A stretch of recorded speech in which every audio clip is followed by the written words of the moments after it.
Cześć, siemanko!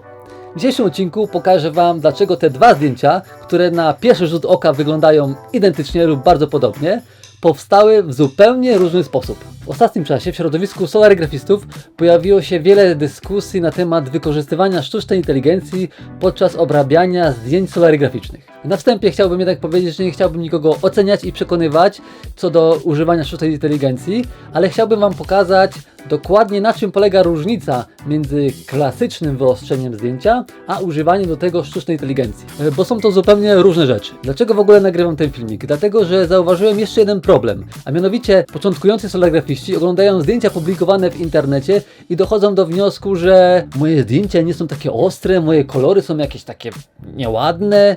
W ogóle co ja robię źle? Tymczasem prawdopodobnie porównują oni klasyczną solarygrafię ze zdjęciami, które zostały już częściowo przerobione przez sztuczną inteligencję. A zatem czym jest klasyczne wyostrzanie? Pokażę Wam na monitorze, jak to działa w praktyce. Otworzymy program Photoshopa i wrzucimy tam jakiś mój negatyw. Więc tak wygląda mój negatyw. Daję autocolor, autotone. No mniej więcej tak wygląda po wstępnej obróbce. No i sprawdźmy, jak wygląda klasyczne wyostrzanie fotografii. Więc sobie damy kamera RAW i tutaj otwiera nam się osobne okno. Powiększmy sobie fragment, powiedzmy ten fragment, żeby było widać wiadukt i tej trochę tutaj ziemi, tej trawy na dole. No i pobawmy się wyostrzaniem, czyli tymi dwoma suwakami, Clarity i Texture.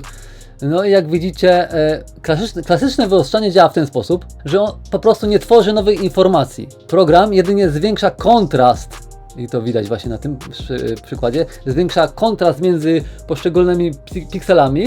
Dzięki temu nasze oko odbiera obraz jako bardziej ostrzejszy. Ale jeżeli aparat czegoś nie zarejestrował, wyostrzanie tego nie stworzy. Nie pokaże nam się na przykład cegówki na tym wiadukcie, czy źdźbła trawy na ziemi. Czegoś takiego nam wyostrzanie nie spowoduje.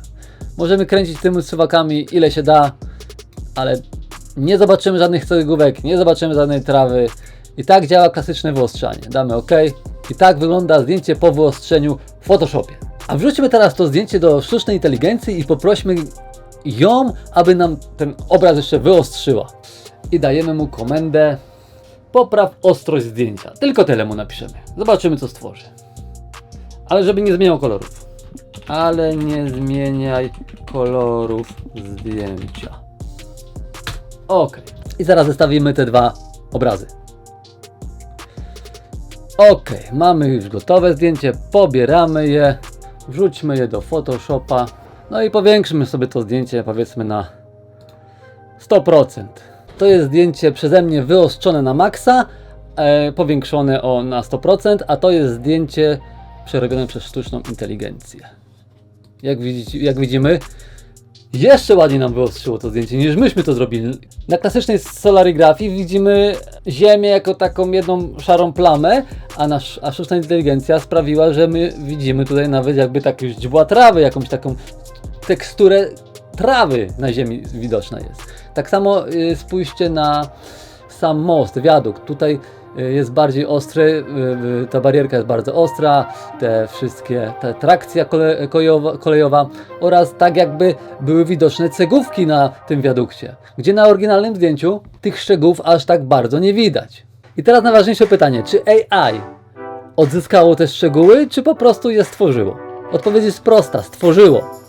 AI działa w ten sposób, że ono wie, jak wygląda trawa, wie, jak wygląda wiadukt kolejowy i cegówki i tak, że tak powiem, halucynuje i zmyśla te elementy na zdjęciu, poprawiając ich ostrość w ten sposób, że nakłada trawę, bo mniej więcej wie, że to będzie trawa, wie, że mniej więcej to jest wiadukt kolejowy, więc on tam nakłada cegówki, dostosowuje to nasze zdjęcie tak, aby ono wyglądało po prostu bardziej realnie. Tak naprawdę tych szczegółów na tym zdjęciu nigdy nie było. Pokażę Wam jeszcze inne przykłady zdjęć przerobionych przez AI w wersji oryginalnej z klasycznym wyostrzaniem i wersji przerobionej przez sztuczną inteligencję, żebyście mieli porównanie, co tak naprawdę potrafi zdziałać AI i dlaczego te solarygrafie, które są stworzone przez AI, są takie ładne, jakby zrobione prosto z obiektywu aparatu, a nie przez kamerotworkową. I nasuwa się pytanie, czy AI jest złe? Oczywiście, że nie. Po prostu AI to jest kolejne narzędzie. Jak kiedyś Photoshop był takim nowym narzędziem, tak dzisiaj AI jest takim narzędziem. Problem nie polega na używaniu AI. Moim zdaniem problem pojawia się wtedy, gdy odbiorca nie wie, że to jest AI. Że patrzy już nie tylko na fotografię, ale obraz wspomagany przez sztuczną inteligencję. Bardzo spodobał mi się pomysł jednego z członków grupy Solarigrafia, który stwierdził, że warto by było zaznaczać takie fotografie albo w opisie, albo na samym zdjęciu takim krótkim sloganem Edit AI. Wtedy każdy odbiorca wiedziałby, z jakim rodzajem obrazu ma do czynienia. Nie po to, żeby kogokolwiek oceniać, tylko po to, żeby odbiorca miał świadomość tego, na co patrzy. I jeszcze na koniec powiem tak, że nie nagrałem tego filmiku po to, żeby kogokolwiek odciągać od AI albo przekonywać do używania AI. Chciałem tylko pokazać różnicę między klasycznym wyostrzaniem zdjęcia, a używaniem do tego sztucznej inteligencji. I na czym polegają właśnie te różnice, bo widzę, że nie każdy to dostrzega. I na koniec filmiku mam do Was takie pytanie, gdzie wy stawiacie granice? Czy AI do usuwania kurzu, plamek, pyłków na zdjęciu jest klasyczną już obróbką? A może dopiero wtedy, gdy AI zaczyna tworzyć nowe szczegóły na zdjęciu? Dajcie mi koniecznie znać w komentarzu, co myślicie na ten temat. I to chyba wszystko na dzisiaj. Siemanko, cześć!